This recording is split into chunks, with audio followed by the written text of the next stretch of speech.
तुझं सर्वांचं मनपूर्वक स्वागत। आजची आपली रेसिपी आहे बांगड्याचं तिखलं। ज्यांनी कोणी माझ्या चॅनलला सबस्क्राईब केलं असेल त्यांनी सबस्क्राईब करायचं आहे, तसेच तिथे असलेल्या बेल आयकॉनला पण क्लिक करायचं आहे, ती ऑलवर सेट करायची आहे। त्यामुळे माझ्या व्हिडिओचे नोटिफिकेशन तुम्हाला सर्वात आधी मिळणार आहे। आता आपण रेसिपीला सुरुवात करूया। बांगडे कापून स्वच्छ धुवून घेतलेले आहेत। 7 ते 8 वेळा धुवून घ्यायचे आहेत, साफ करून धुवून घ्यायचे आहेत। आणि आता त्याला आपण मीठ लावून घेऊया। 1 ते 2 चमचे मीठ घालायचे आहे, तुम्ही तुमच्या चवीनुसार घाला। 1 चमचा कोकमचा आगळ घालायचा आहे, नसेल तर लिंबाचा रस पण तुम्ही लावू शकता। छानपैकी असं चोळून घ्यायचं आहे।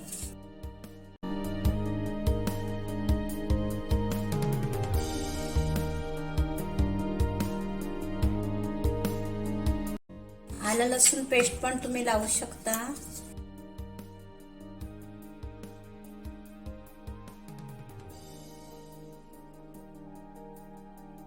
आता आपण हे 10 मिनिटं बाजूला ठेवायचं आहे।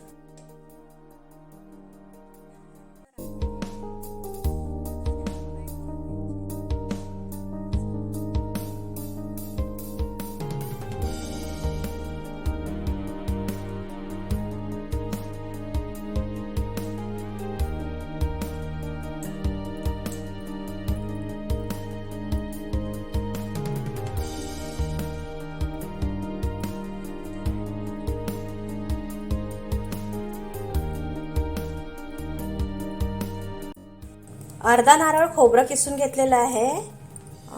एक कांदा कापून घेतलेला आहे, अर्धा कांदा असा उभा कापून घेतलेला आहे आणि अर्धा बारीक फोड करून घेतलेले आहे। हा फोडणीसाठी आहे। 5 ते 6 कोकम घेतलेले आहेत, 1 ते 1.5 चमचा धने, 7 ते 8 लसूण पाकळ्या आहेत आणि तिरफळा घेतलेले आहेत 5 ते 6। नंतर इथे बेडगी मिरची घेतलेली आहे 10 ते 12, स्वच्छ धुवून गरम पाण्यात भिजत ठेवायची आहे 1 तास। त्यानंतर ती मिक्सरला लावून घ्यायची। तर सर्वात प्रथम आपण ही मिरची मिक्सरला लावून घेऊया।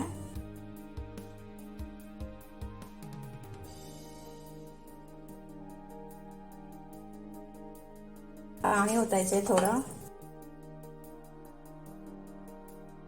त्यानंतर आपल्याला हे सर्व मिक्सरला लावून घ्यायचं आहे। फक्त कोकम आणि फोडणीचा कांदा बाजूला ठेवायचा आहे। 1 चमचा तेल घेऊन कांदा भाजून घ्यायचा आहे।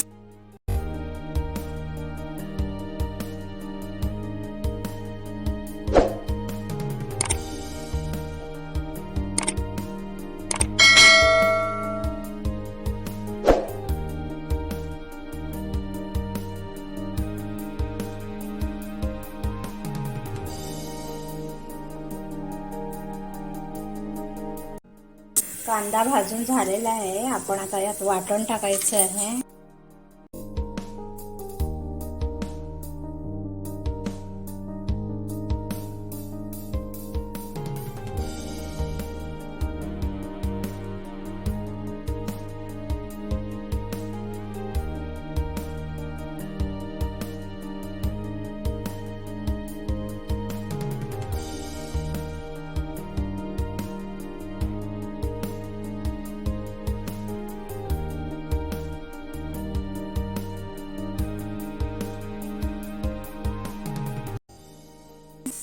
मिक्सरचं भांडं पण धुवून घ्यायचं आहे।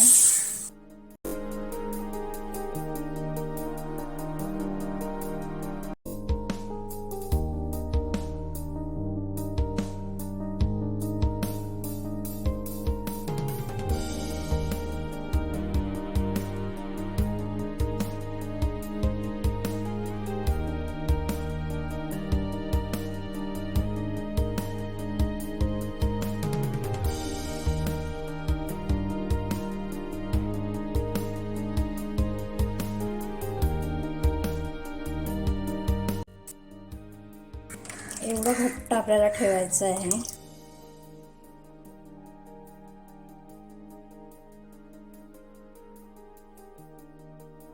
कालवणसाठी थोडं अजून पाणी आपण घालू शकतो, पण हे आपल्याला आता बांगड्याचं तिखलं करत आहोत आपण, त्यामुळे थोडं घट्टच ठेवायचं आहे.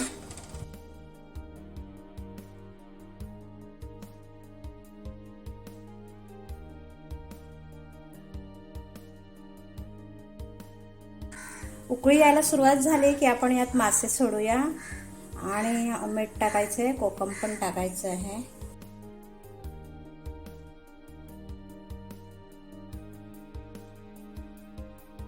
उकळी यायला सुरुवात होत आहे. आता आपण यात कोकम टाकूया.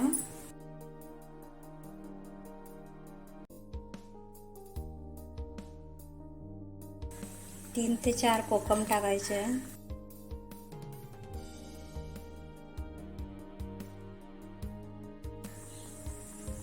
चवीनुसार मीठ टाकायचं आहे.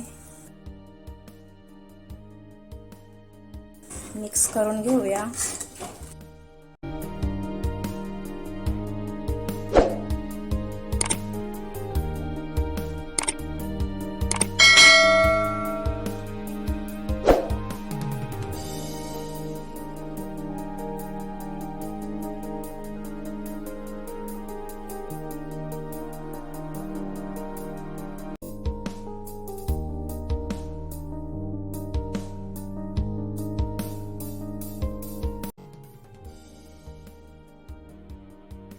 आता आपण यात फिश सोडूया.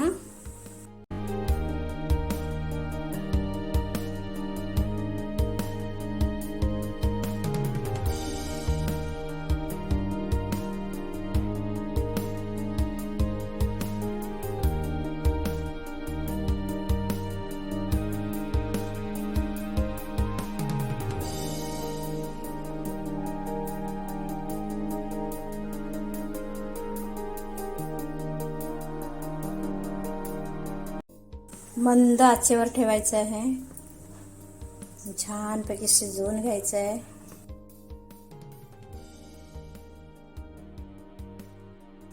जास्त वेळ पण नाही शिजवायचं आहे. 2 ते 3 मिनिटं आता आपण शिजवून घ्यायचं आहे, नाहीतर फिश कुस्करून जाईल.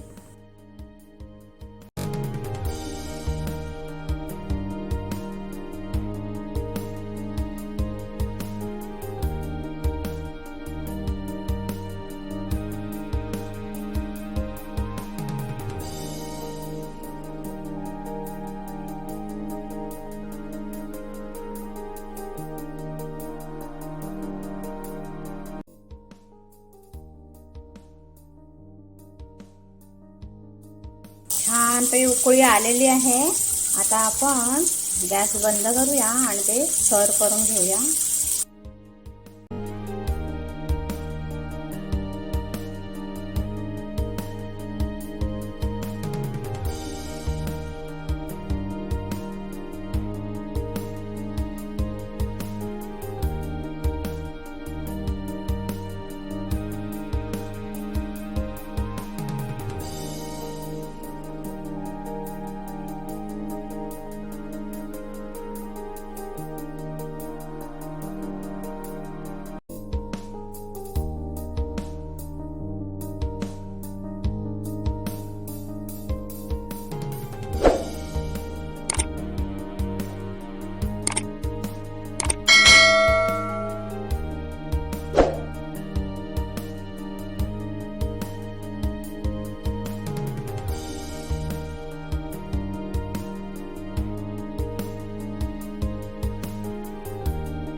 छान रेसिपी बनलेली आहे, नक्की ट्राय करा. आणि व्हिडिओ पाहिल्याबद्दल धन्यवाद.